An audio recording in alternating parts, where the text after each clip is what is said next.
नमस्कार, मैं हूं पहली चौहान और आप देख रहे हैं वी टाइम न्यूज। बढ़ते हैं खबरों की ओर। जातीय जनगणना बहुत जरूरी है, ये कहना है कांग्रेस के राष्ट्रीय प्रवक्ता सह पूर्वोत्तर के 3 राज्यों के प्रभारी बनाए गए डॉक्टर अजय कुमार का। इन्होंने कहा कि जातीय गणना होने से ये पता लग जाएगा कि असली स्थिति हर समाज की, तो उससे टारगेटेड रिलीफ मिलने लगेगा। जातीय गणना सिर्फ आरक्षण नहीं है, सोशल इंटरवेंशन के लिए ये बहुत जरूरी है।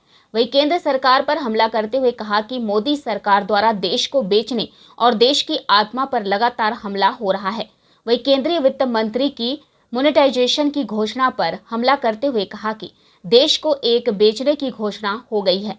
देश को बेचने के लिए अंग्रेजी के नए नए शब्दों का प्रयोग हो रहा है। स्टेडियम गया, रेलवे स्टेशन गया, एयरपोर्ट गया, हाईवे गया। मुझे तो लग रहा है कि केंद्र की मोदी सरकार किसी दिन संसद भवन को भी बेचने के लिए नीलामी की घोषणा ना कर दे और इसके लिए भी अंग्रेजी के एक नए शब्द का प्रयोग होगा। भारत को बेचने का काम शुरू हो गया है। हम दो हमारे दो।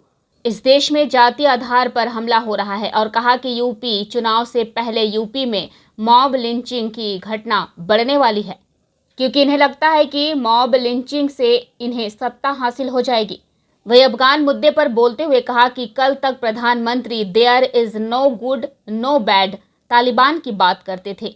वे ये क्यों नहीं कहते हैं कि वो तालिबान से बात नहीं करेंगे। एक तो मोदी जी ने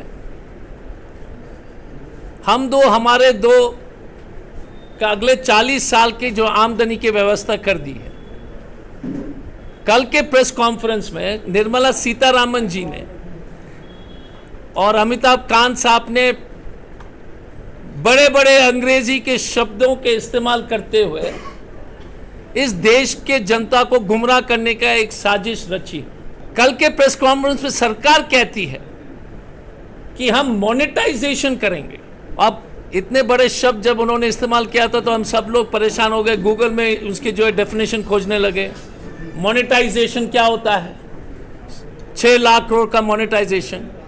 तो स्पष्ट रूप से गूगल में आ गया कि ये जो बेचने वाला धंधा जो है इसको मोनेटाइजेशन बोलते हैं। ये भारतीय जनता मोनेटाइजेशन का असली अर्थ है बेचना। तो सरकार ने तय कर दिया है कि इस देश की जो संपत्ति पिछले 75 साल से जो है आजादी के बाद इस देश के जनता ने इतने बड़े बड़े पीएसयूज खड़े किए, रेल हो, बीएसएनएल हो, गैस पाइपलाइंस हो, सबको बेच देना है। और इस सरकार के झूठ बोलने का कोई सीमा नहीं है। मैं तो सोच रहा हूं कि पार्लियामेंट भवन का भी ऑक्शन कब करने वाले, इनका कोई भरोसा नहीं है।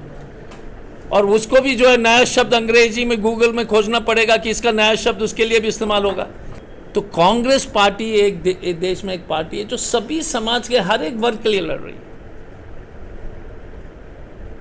कोई भी धर्म के व्यक्ति दूसरे को अगर तकलीफ पहुंचाते हैं, माइनॉरिटी के लिए लागू है, ये मेजॉरिटी के लिए भी लागू है। हम आवाज उठाएंगे। वी टाइम न्यूज के लिए रांची से दिलीप सिंह परिहार की रिपोर्ट।